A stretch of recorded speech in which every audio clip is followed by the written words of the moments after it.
trying to continue to support organizations or things that don't support freedom, is a death sentence for all of us.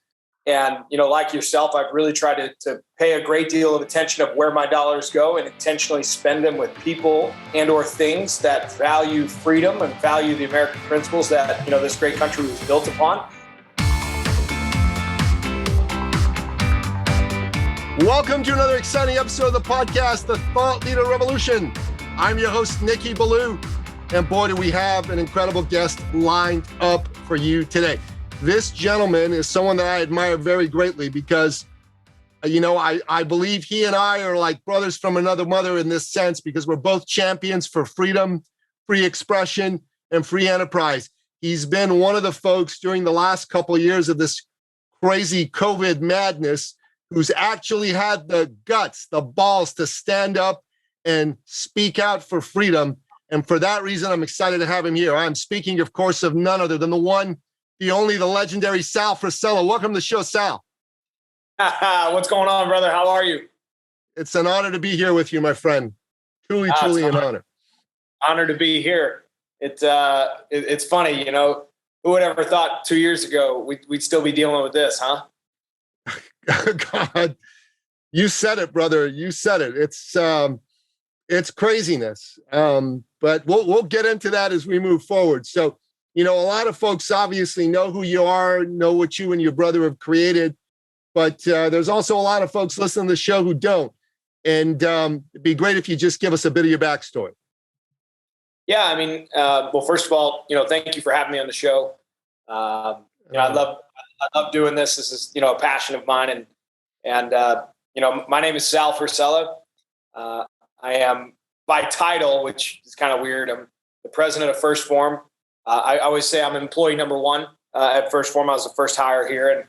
And more importantly, I'm a father, I'm a husband. I have three beautiful children, a son who is 5. I have identical girls. I call them my payback twins that are 4 years old. So I had 3 kids within 14 months. While trying to build a business, so I would say I'm an experienced rodeo cowboy in the game of life, and if you know me well enough, I wouldn't want it any other way. I like a great story. I love an unbelievable journey. When I come to a T in the road and there's 2 options, I want to take the more firm path. It's because I realize that the stories are a little better, the context is a little deeper. And the experience is a little bit more educational. And so, I'm a regular guy who has high expectations. And, I try to live life to the fullest, at least to the potential that God gave me. So, yeah, I'd love to tell you that I'm some genius, but the truth of the matter is I'm not. I'm just a regular ass dude, man. Well, they say that genius comes from being able to tell the truth to yourself first and then to the people that you care about and then to the world at large. So on that note, you're a genius, my friend. Appreciate that. So Sal, I understand you played baseball. You were actually a pretty good baseball player back in the day. Yeah, I was, So not good enough, right? I was good enough to have a hell of a journey and a lot of great stories. Kind of like my little intro there. I was fortunate enough. I played Division I college baseball. If you're a baseball fan, I had the great fortune of playing in the Cape Cod League. I played in a great summer in the Cape. I was drafted by the Cardinal organization, so I played a little bit of professional baseball. I've been in every shithole town across the country, which worked to my advantage. Whenever we were starting Phorm, I had a great deal of experience in tapping into some of these small towns, and I've already been there and understood them. That chapter ended. The baseball, the love of the game, ended, and my path took a different route. And I love the game. I truly am a baseball fan. I don't watch a lot of baseball anymore. Just when politics start bleeding into sports, it's just not my thing. But I do love the sport of baseball just because of there's so many games within the game that most people don't understand. And the common thing is like people, I don't want to watch baseball; it's too slow. And it's like most things, you don't enjoy something because there's not an understanding of it. And I truly love the game of baseball, and I do miss it. But at the end of the day, I've done my best to try to recreate what I missed most about it, which is, I was always a locker room guy. I love being on the road with my guys. I love the funny times. I love comfortable situations. And, we've done a really good job of having a great culture here with trying to recreate that locker room sense and really just sense of community and life on the road. Right. So I missed a lot about it, but we tried to recreate most of it so we could have a good time. I think that's fantastic, man. I'm with you with politics and sports. Pretty much the only sport right now that seems to be free of politics is UFC. So they get my money.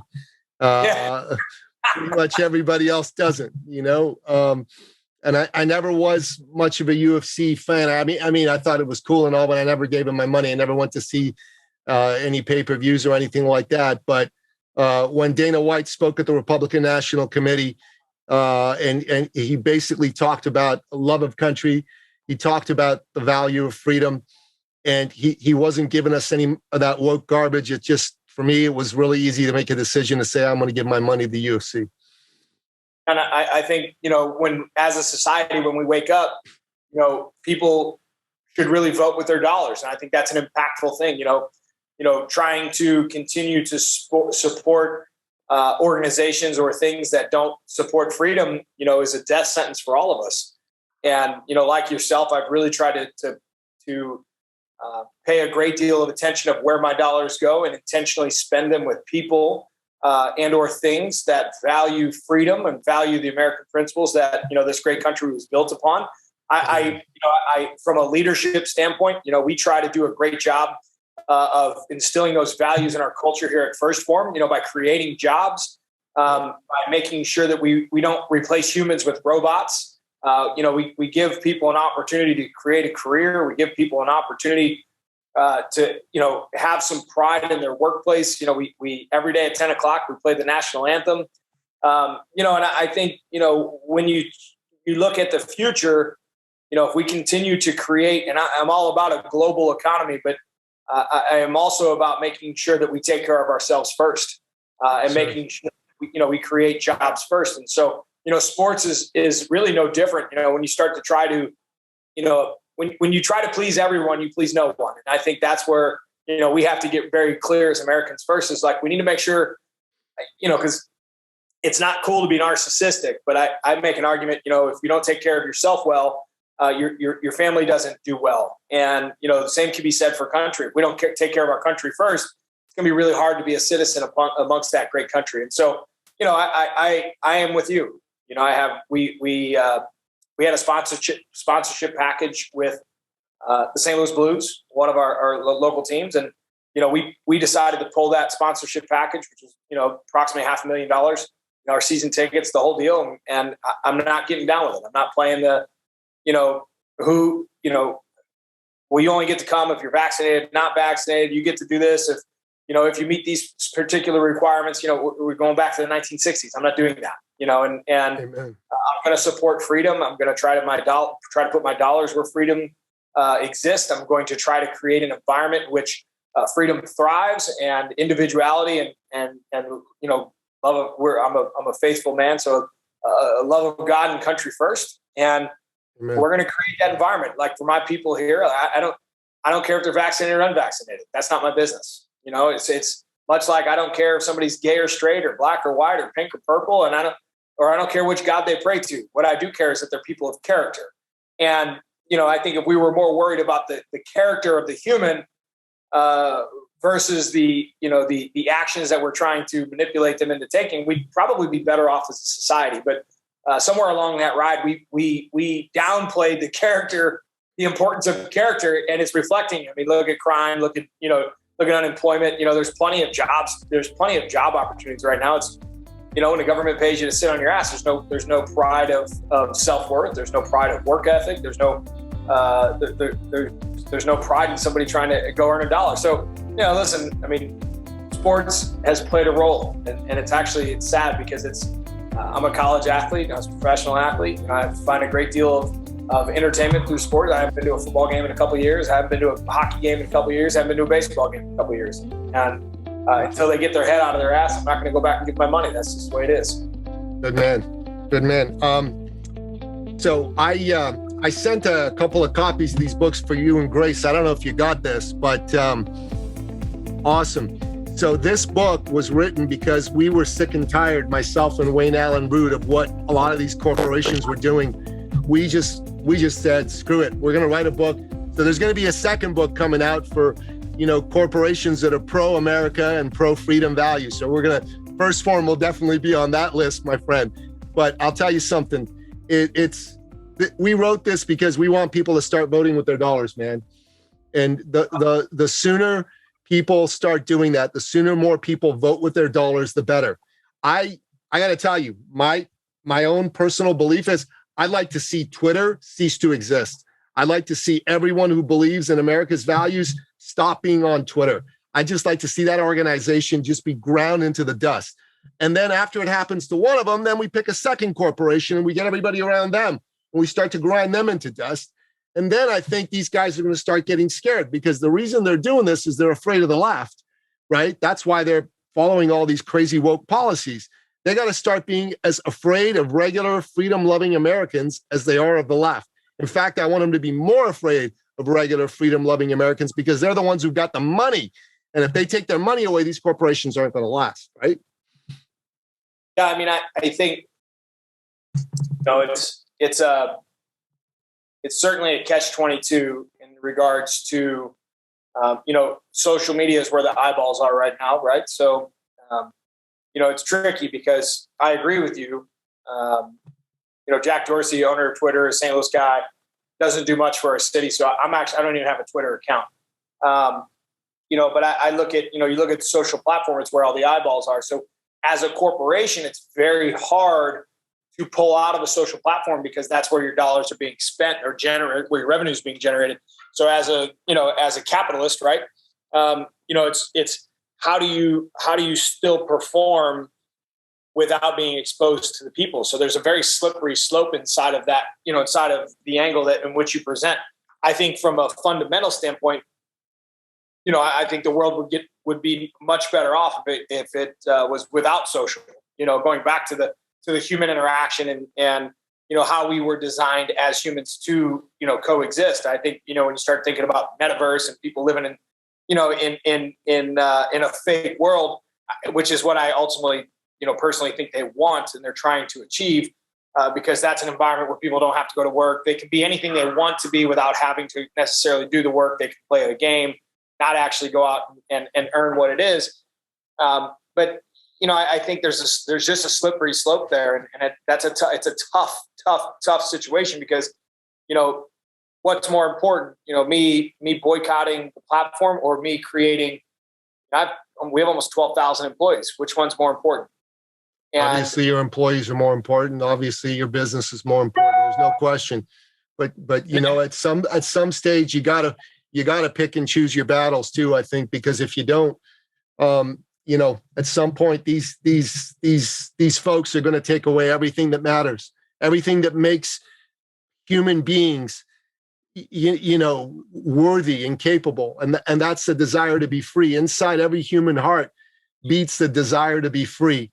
And we cannot allow them to take that away from us, because if we do, we're screwed. Abraham Lincoln said America is the last best hope for mankind. And I think he said it very, very well. And people like you and your brother and the folks that work at your organization, you guys, I listen to your podcast. Honestly, your business advice is great and all that stuff, but I listen to your podcast to get inspired on the days where I've been beat up too much by the left. You know what I mean? I just sit down there and I listen to you and I listen to Andy talk about how freedom matters and how everybody needs to stand up for it. And on the days I'm feeling crappy, I go, yeah, that's right. Thanks, Sal. Thanks, Andy. And then I get back to my day. You know what I'm saying? Well, yeah, of course. You playing that role is extremely important. And I think really, if we were going to didact, the importance of social media, social media allows us to have a voice as well, and it allowed us to be able to connect in this regard. And so, for the old adage, right? Squeaky wheel gets the oil. And, the left is extremely squeaky. That's who they are. That's how they are. And that's how they will continue to be. And we've given them a platform to even be louder. And I think, my brother says this really well, and he's done a great job. This stops when we say it stops. Like when we decide you've had no more, you've had no more. And I, I'm very much a person of, I'm gonna put my head down and move guy. Like I am, I don't want to say I'm under the radar. I'm just saying I'm trying to be a man of action. And we talk about spending with dollars and making this thing. All right, cool. My kids, where my kids go to school, they want to play this mask, in and out game. I'm not doing it. I won't do it. So we're moving our kids, like the city of St. Louis, it's, mainly liberal in the parts, and they're playing the whole mask games. I'm moving out. I'm getting out. Like I'm taking it, say, hey, listen, all right, I have to worry about what I can control. I have to focus on the things that I can matter. Okay. So I'm going to go create an environment in which I can live the life that I want to live. I can be free as the way I want to be free, and raise my family how I want to show them, not to hide from things, but to address them head on. Like I don't not walk in my kids' school. I walk right in there with no mask on and make it uncomfortable, and I'm cool, and I don't get mean. I don't get violent. I don't get, I'm not rude. Just matter of fact, I'm very direct. And speaking of your true statement earlier, one thing you learned about me is like, whether you like it or not, I'm going to tell you how I feel. And I'm okay with that, because I don't do it in an aggressive manner that makes somebody else uncomfortable. I do it in a confident manner that tells you, hey, this is where I stand and I'm not budging. And I think if I could give that gift to more humans, that's what I wish I could give somebody, is the confidence to be able to stand up for what your heart tells you and for what your gut tells you how to feel. Because I've learned that, even, like, this is a great litmus test. In the city of St. Louis, they say, take your mask off. Well, you walk into Starbucks the next day, everybody's got their mask off. Well, 2 days later, they say, put your mask back on. Everybody's got their mask back on. And I think, we're 2 years in at this point. Like you should be smart enough to recognize, like, hey, there's some funny business going on. And we're too tolerant as a society for everybody else's emotions and feelings. And I think, if you know or feel in your gut, that something's wrong, I think you should learn to trust that, have the confidence in standing for it. Like I've had plenty of arguments at Starbucks in the last 2 years. Still not putting a mask on. It's just not way. It's not going to happen. I'll drive through the drive. You want me to drive through the drive, or I'll drive through the drive? But it's like one of those things where a lot of people, just to avoid the conflict or the uncertainty or the uncomfortableness, they're going to play by the rules. And I think if they continue to bend the rules, meaning the government continues to change the rules and move the rules so that we can accommodate everybody, and you continue to go with them, we're going to continue to lose freedom inch by inch by inch by inch. And one step, 1 foot in front of the other adds up to be a long journey pretty quick. And if we don't stop that dead in its tracks, we're going to end up on a whole different trajectory than we are right now. Yeah. Amen, Sal. Well said. Well said. I know you're good friends with my buddy Larry Hagner, who runs Dad Edge. And I'm a big fan of what Larry's doing, because I think we're living in a time that men and masculinity aren't valued the way they used to be. And I wanted to just get some of your thoughts around what you believe we as a society and we as men can and ought to be doing in order to have men and masculinity and fatherhood be honored once again in our society. Yeah, I think something that's important to me, and I tell my staff this all the time, and it's extremely important to me as a human.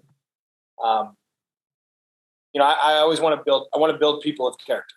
Okay, and what I've learned is, in order to build people of character, you must first be a person of character. And we have a set of core values here at headquarters that we live by.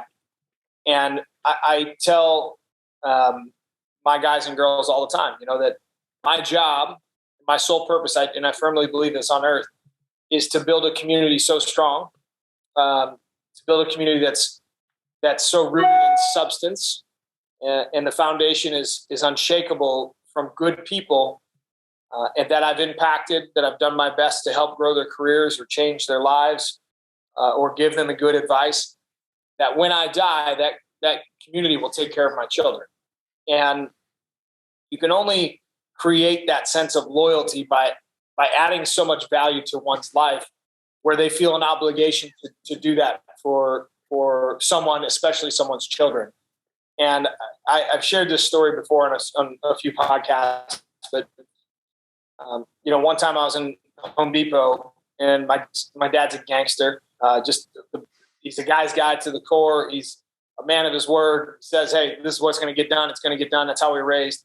We do hundreds of millions of dollars of business on handshakes. People say we're idiots, but that's how Andrew and I roll. And it's one of those things that my dad taught us to operate that way. And I was in Home Depot one time, and I had my son, and a guy walked up to me and said, "Hey, are you Sal?" I said, "Yes, sir, I am." And he said, "Hey, I just want to introduce you." He said his name, and your daddy loaned me some money, back in 1975, put me in business. I got 100 employees now, and it's all because your dad took a gamble on me and helped me do what I could. And that conversation meant so much to me. Yeah. And I had just had my son, that I thought to myself, and I was doing a good job at life. I'd like to think I've always been a very good friend. I've been a strong leader, not perfect by any means, but a strong leader. And I think that conversation really changed the trajectory of how I kind of thought of life. And, since then I've really tried to embody what it is in the stories that will be told to my children when I'm not here, right? The true legacy that will be built when I'm gone. And the only way I know how to do that is to be a man of character. I'm not like some people I think get this confused. Do I support the 2A? Of course. I got a safe right here. I got more guns and ammo than you could possibly know what to do with. I'm ready in case anybody else goes. I'm ready too. I got guns in every room. I don't hunt. I'm not like I'm not a commando. I'm not going to jump out of the tree and take somebody's scalp. I don't define that as being a man. I think being a man is being a human of virtue. Being a person who leads by example, being somebody who can express humility, understanding that, I'm not perfect and I have to grow as well. If I'm going to ask my employees, so I should always be learning. And these are our core values, and when you think about that, like, being a man of character is somebody who can build, fun and positive relationships. Being a man of character who believes, in the betterment of society, believes in themselves, believes in others. I believe in the good in the world. I truly do. And as much shit that's happening right now upside down and people are going crazy, I try to find and see the good in the world, because there's a lot there. And I think, unfortunately, as humans, we're designed to find the negative. However, if you look around, man, the sun's shining, and you start thinking about it. My kids are healthy, and God is good. And I start thinking about these things. Okay, so in order for me to leave that impact, I have to be a person who lives by those core values, and by definition, at least our definition, a man of character. And I think in order to be a man, you must have a foundation like that that's unshakable. And I don't waver on those core values. They're not things that I just live by, when I'm here at work. Those are things that are ingrained in my DNA and in my blood, something that I really cherish and want to pass on to my children. And so when you talk about, being a man or being a dad, I think for me, it's more about the legacy that I live in, the character that was rooted in the stories that will be told about me that's most important. So, I look at those things as, a few examples, like, do what you say you're going to do, show up, don't just show up for yourself, show up for the team, but sometimes you got to show up for the team in order to show up for yourself.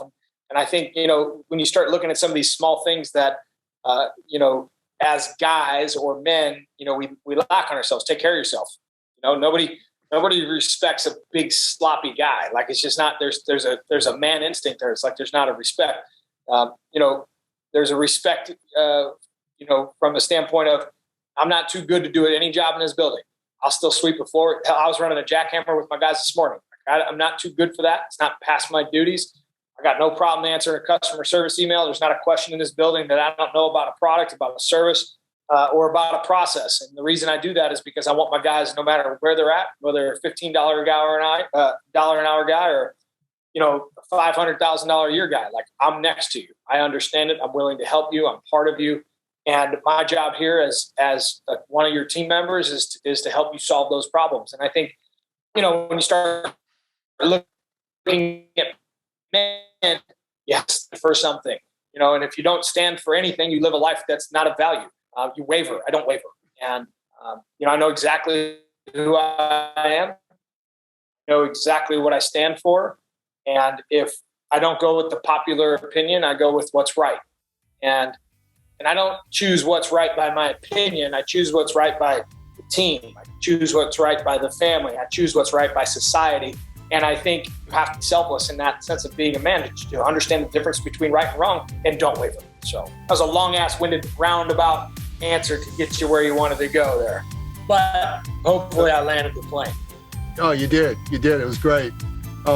You talk a lot about character. And one of my favorite quotes of all time is from Martin Luther King, where he said that one day I hope to live in a society where my son will be judged not by the color of his skin, but by the content of his character. And right. I'm a Christian from the Middle East. I'm from Iran. We escaped after the Islamic Revolution and came to the West. And I got to tell you, for me, that man and what he had to say was very, very powerful. It's been with me since I was a little kid. And I'm just heartened to hear you talk about character and how important it is to build character, because character is everything. Without character, you got nothing. And without character, our society will end up being nothing. We've got to teach our kids what character is. We've got to teach our kids how to live as a person of character.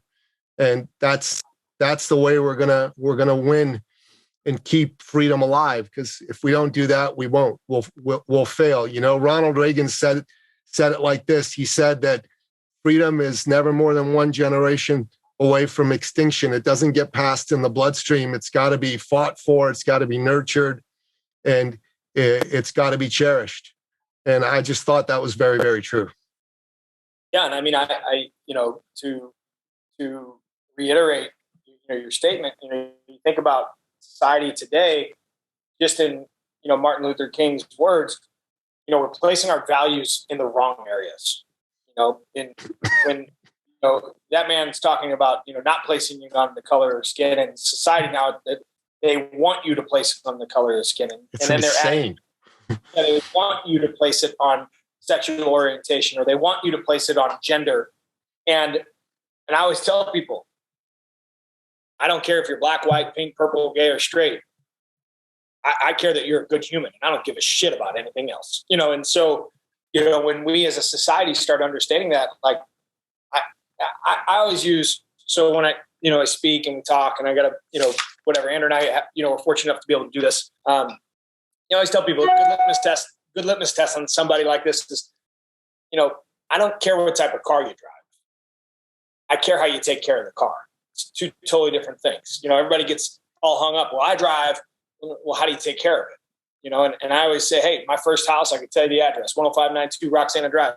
Wasn't the biggest house on the block, but I was going to have the prettiest house on the block. And I was going to do the best I could to make sure that the lawn, that the lawn was taken care of, that it was orderly, it was represented well, that I was making sure that I was doing the best with what I have. And I think, when you start looking and really drilling down into that statement, finding the best and doing the best that we can, we'll find the best versions of ourselves. And then you can take that one step further. And, for me, I think definition of success is, living out one's maximum potential, your fullest potential. You and I have different potential levels, and you and I have different skill sets.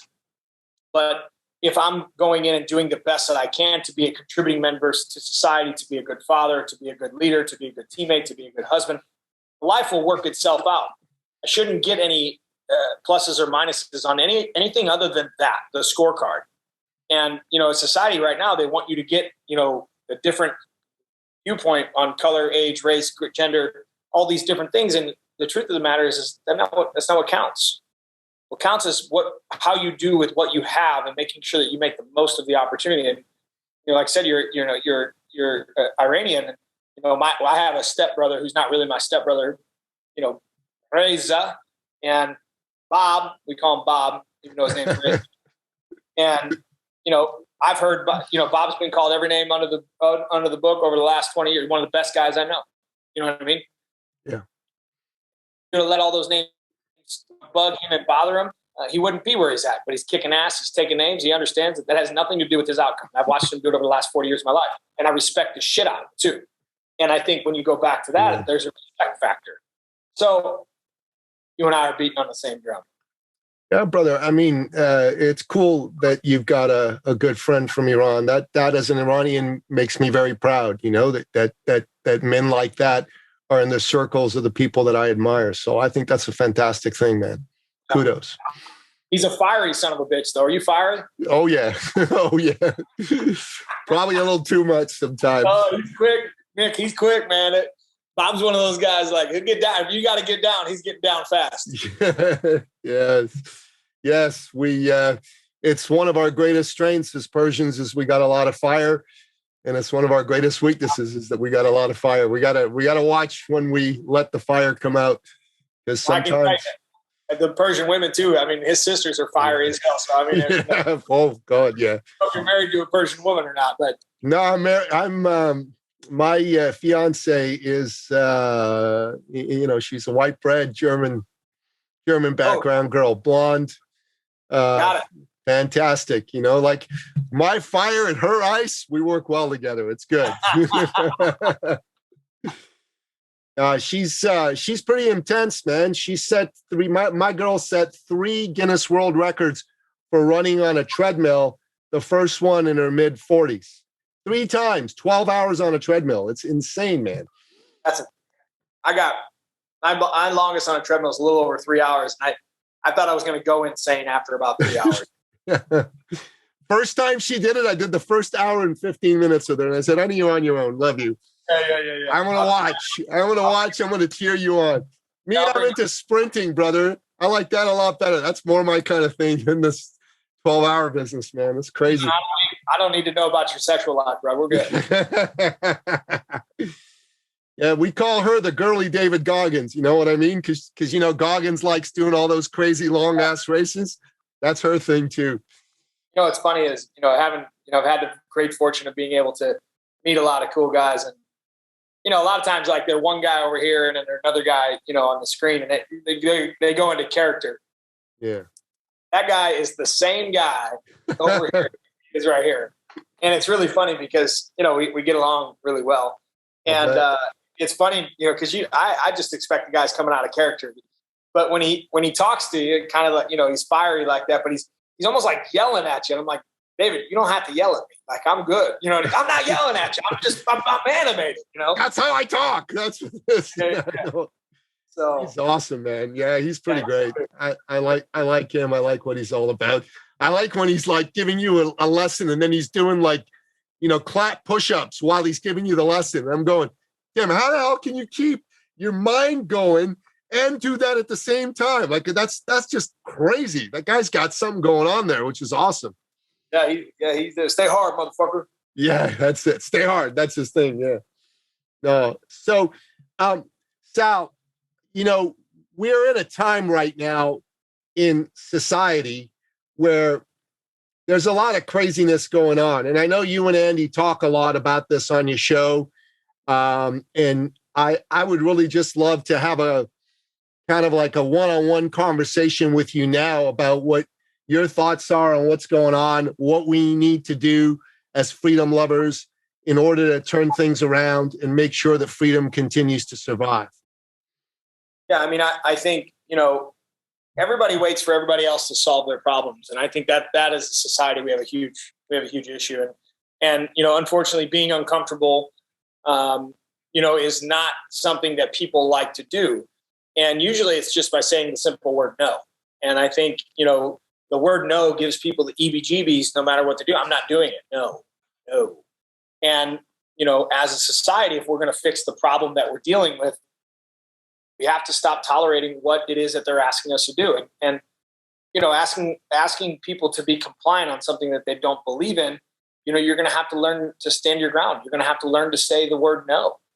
And I think, we don't fix what we have going on in regards to, you got to think about, the politicians that are on the board, for the most part, not all, but most. These people have taken these positions. They're not capitalists. Most of these people are great business people. They are and have been, and you look at any great society over time, the republics ruin themselves by government. And, you look at these government officials and it's because they're handout driven.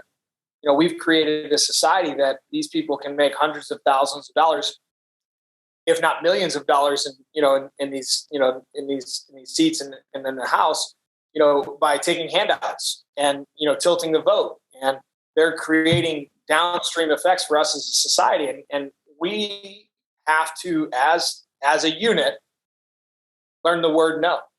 And everybody wants everybody else to say no, but they don't want to say no themselves. And what you realize is, and I've done this by walking into Starbucks or the grocery store or whatever. If you walk in with no mask on and you're the first guy, well, the guy next to you, he'll lower his down and he takes his off, and then so on and so forth. And if you start having conversations, whether it's in your local schools, whether it's in societies, you have to start finding people who are willing to stand for the same values that you are. Going back to the beginning of the conversation, you have to find and support organizations that are willing to stand for freedom. And I think therein lies like one of the biggest components that we have. In the last 2 years, we've lost, 40% of all small businesses, a lot of them being restaurants.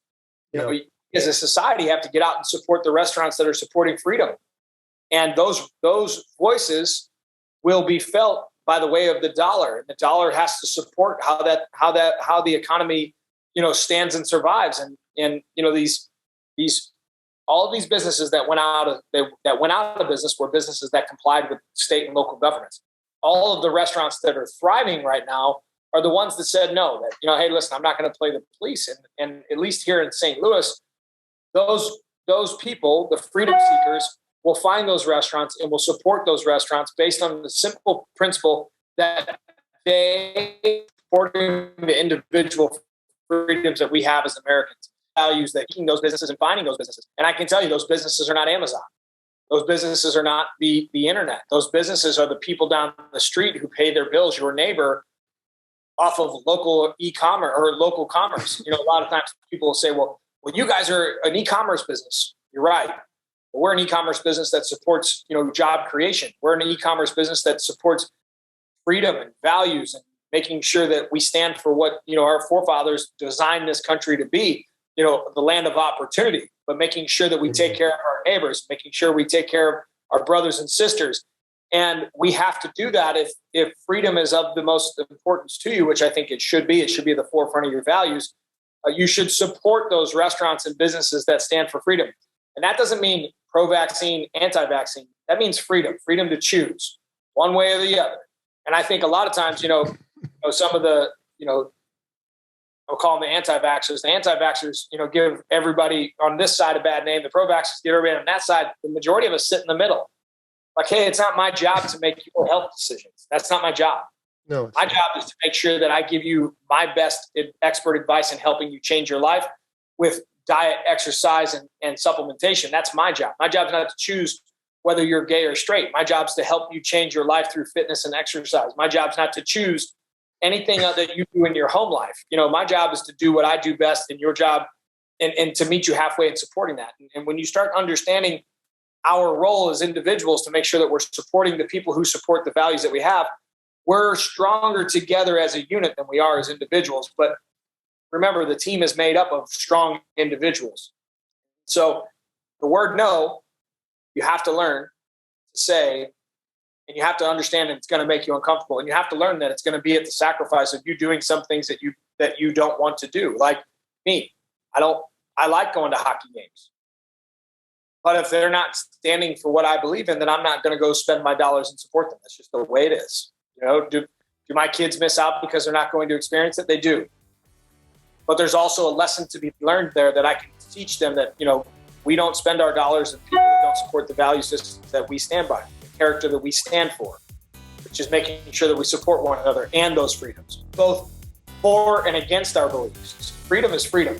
Freedom to choose. to get vaccinated, go get vaccinated. I'm not going to make you do it. You don't want to get vaccinated? Cool, don't get vaccinated.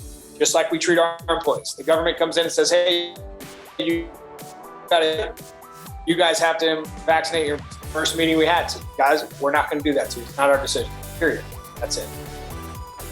Amen. Amen. Honestly, I have a good friend of mine. He owns a company here in my city, and he put like one of these like placards in his window and said, "We do not discriminate. We don't discriminate based on gender, sex, or medical or vaccination status." And he then went on social media, and this took some balls. And he basically said that if you lost your job because of your vaccine status, private message me. I'm going to help you get another job. And I thought, wow, man, that took a lot of guts for him to say, because where he does business, most of the companies that he does business with have chosen to go along. You know what I mean?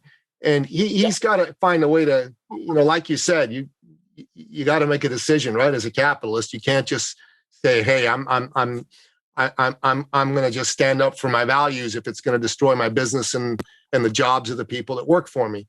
But I just thought that was fantastic on his part. I thought it was terrific. And I really love hearing things like that. And I love seeing you and Andy do what you do, because you two men are capitalists who stand up for what you believe in. There was a song by a country singer named Aaron Tippin called "You've Got to Stand for Something, You'll Fall for Anything." And it's a beautiful thing when you see people around you who are willing to stand up for freedom. So kudos, my man. From my point of view, it's an honor to get to have this conversation with you, because it's given me more courage, and it's something that I think is going to go to the people that follow me. And I'm going to go and tell my kids one day, and they're both in the sports and they're both in all this stuff, which I want them to be in, just like you're all about. And I'm going to tell them, listen, I got to have a conversation with Sal Frisella, and Sal Frisella is a man who stands for freedom. I want you to listen to my interview with him. I want you to go listen to his podcast. I want you to go find out about how this guy does what he does, because sometimes teenagers, because my boys are teenagers now, right? They don't want to listen to dad right now. You know what I mean? It's easier if they hear it from someone else. So there you go, my brother. So we got about a little over 300 people that work here, and a lot of them are young men. And when they moved here just like college, their parents dropped them off, and, everybody be crying type stuff. And I'm used to it at this point, but I always looked at dad and mom in the eye, and I always let them know, like, my job is to return them better than I found them. And, as an advisor and as hopefully a mentor in their life, I think not only do I have an obligation, but, it's always nice to hear a different perspective than mom or dad. But I think, going back to, again, the original side is, the truth is the undefeated champion of the world. And, I don't have an emotional stance in the young men or women that come through these doors, but I do have a great obligation to make sure that I do the best I can to tell them and learn to tell themselves the truth. And, when you think about that factor, I think that's a key lesson that a lot of us could learn and do a better job on. It's really being honest with the person that looks back at us in the mirror. That's a hard lesson to learn, but I understand in developing people of character and young people of character specifically is you got to start with the hard truth. You got to be consistent. You got to let them know where they stand. And if I do my job correctly, I return them to sender better than they left them. So, amen, brother. Amen. So send them out here. I'll take them. I will. You know what? That's a great idea. That's a great idea. I think it'll be fun. My youngest plays hockey. He's a goalie. My oldest plays soccer and basketball. Where do you live? I live in Toronto, Canada, actually. Oh, there you go. Yeah. There you go. Yeah. Yeah. So it's, they're both good boys, but right now, dad is not their favorite person to get advice from. I'll just leave it at that. The truth is not often adopted well. No, it's not. Lesson over time. Oh, it's not. So, Sal, let's talk a little bit about First Phorm and some of the products that you guys offer. I mean, I told you before we got started that I'm just recovering from COVID. So, give me some advice. What should I be taking from your products here to help me just overcome this BS more quickly? Well, I got to first lead into that. I'm not a medical professional, so I can't give you medical advice. But what I can tell you, and I think what results in the studies have shown, is that healthy individuals, have done better with battling COVID than non-healthy individuals. Because there's no argument that when it attacks hard, and it's a very from a cardiovascular standpoint, it's a tough disease, or it's a tough virus, and it's wreaked havoc on a lot of people. So my natural goes in to say, hey, all right, well, how do you live a healthier lifestyle? Because everybody always asks me what product to take. It's not a product to take; it's a lifestyle to live. And we have an app, and that would be probably the best start, right? Most people, what I have learned, don't understand nutrition at any level. They don't understand food. They don't understand the difference between carbs, fats, and proteins. They don't understand calories. They don't understand the differences in how things operate inside the body. And so we developed an app. And that app's not, it's not just an app. It's actually an interaction platform where you get a personal coach. We do live educational seminars every day at 9:00. We talk to our customers. And the reason we feel that's important is because we want to educate, the customer on how important it is to learn what it is that you're putting in your body, to learn about, being an advocate for yourself, for your health, to make sure that, you can attack, life head on. And health is the one thing that we can all control for the most part, but we choose not to. And, I think it's a choice. And that's what the last 2 years, if we're going to find a positive, has brought us is, hey, let's focus on the things we can do. And we can get our health under control. And this is a small education, and simply teaching people, to eat healthy by tracking their food. And I often use the food measurement scale very much to wealth success. You have to, if you're ever going to be wealthy, or you're ever going to be rich, or have a lot of money in your bank account, you better learn how to track your money. And I've learned through a lot of young people, they always go live paycheck to paycheck, and it's because they don't ever track their funds. Much like overweight people, they don't track their food. And so there's never any accountability to the number. And so what we do is we try to create a system that's accountability to yourself by learning how to eat food by tracking your food. And so we use macro tracking. But you get a personal coach, to help you through the journey. We go live every day to talk about topics that maybe you don't understand, to create a community that people can get involved in. And we run 8-week challenges so that people can, start a few different times throughout the year, and keep and learn health and wellness. And so it's not a product, it's a decision to make your health a priority. And I think when you look at, starting with the basics, tracking your food, get moving, drinking some water, doing some cardio, we can create a healthy environment for you to thrive. And whether that's gain weight, lose weight, or just overall be more healthy, our goal is to help people progress physically and mentally and spiritually through life. So that's the First Phorm app. And you can find it in the App Store. You can find it, Google or Apple Play, and, firstphorm.com. So yeah, that's my plug. I wasn't here to plug anything, but but it's a good one. I did 75 hard earlier this year, man. And it was tough. It was good. I got through the whole thing. And 2 days after I finished it, Sal, I wrecked my back. Just 2 days after I finished it, I was so pissed. I'm on day 52 today. So. Oh man, God bless your heart. So anyways, I was planning on starting again in January, and I just got to get my energy back up. I've been working out 7 days a week until 2 weeks ago when I got this damn thing. I don't remember the last day I didn't do a workout. I track my food pretty well. But I'll tell you, this thing knocked me on my keister, man. It was rough.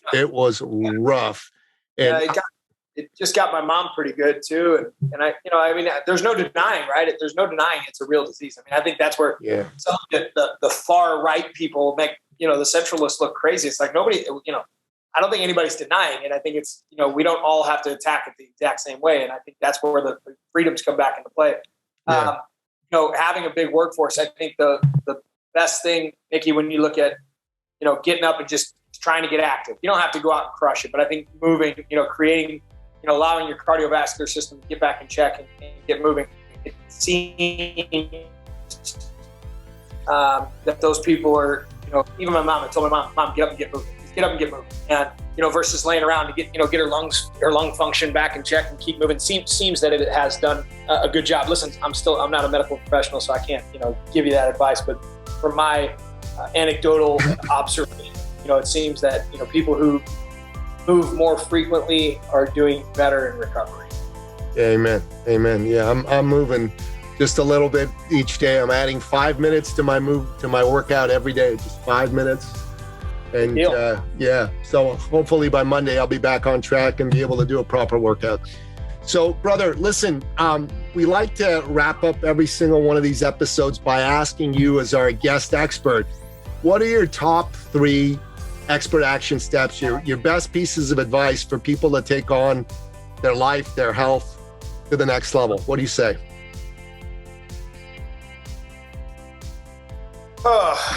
So I think, all too often, we focus too much on the macro. I talked about this a little bit today, and not enough on the micro.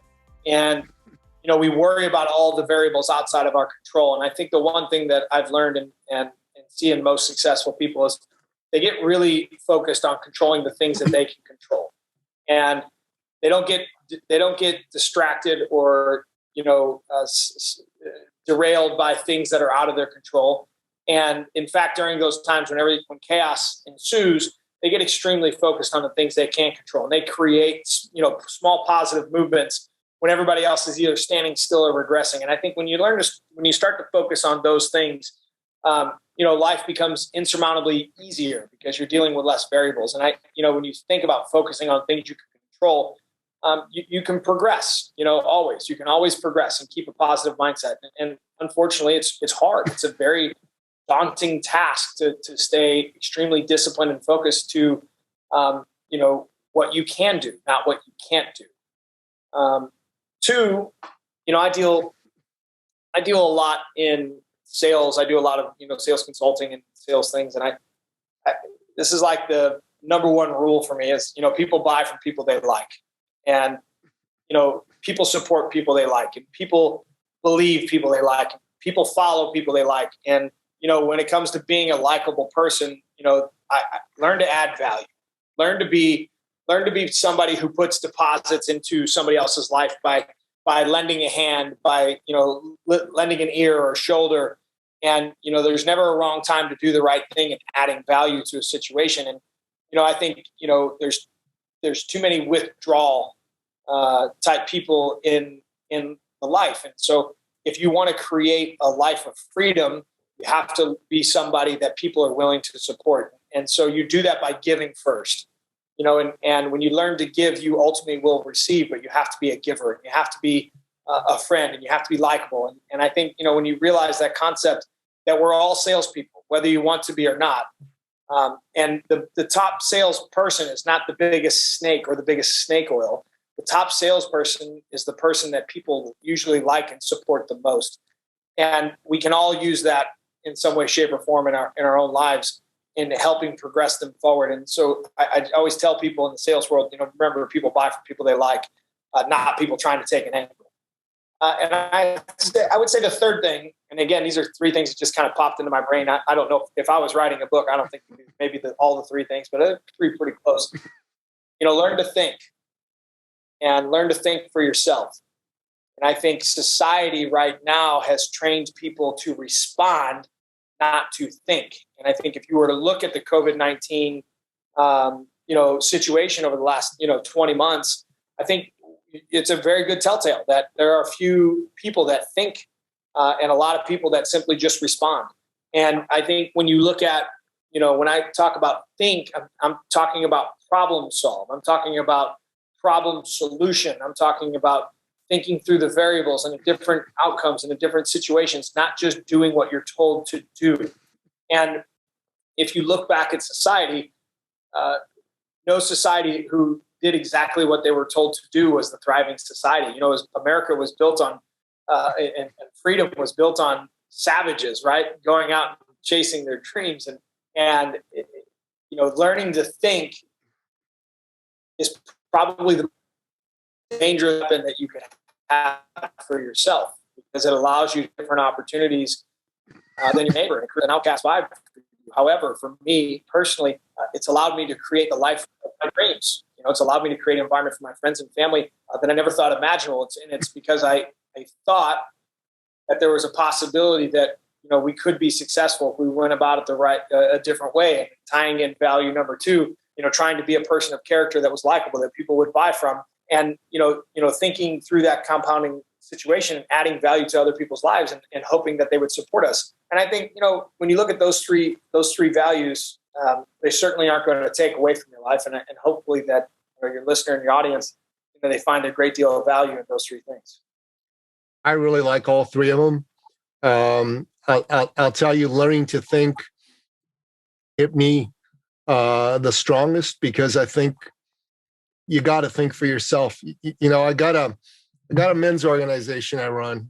I'll just show you it's called Sovereign Man Movement. And one of the things we say is, to be sovereign, the first thing you got to do is think for yourself. You can't outsource your thinking to the government. You can't outsource your thinking to other people. You got to think for yourself. So I really, really appreciate you saying that, because I think it's very true. Everybody listening to this ought to work on becoming better at thinking for themselves and not allowing other people to push their views on them. And if in your heart, someone's telling you a load of bullshit, then stand up for yourself and just say no.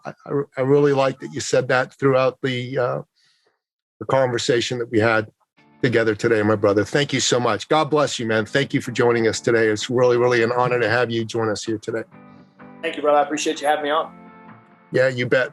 And that wraps up another exciting episode of the podcast, The Thought Leader Revolution. To find out more about today's incredible guest, the one and only Sal Frisella and his amazing company, First Phorm, go to firstphorm.com. Check out the app that he talked about. I think it's fantastic. Make sure that you taking your health and fitness to a whole new level.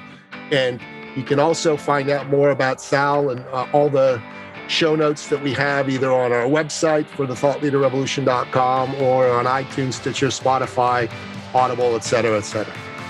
Until next time, goodbye.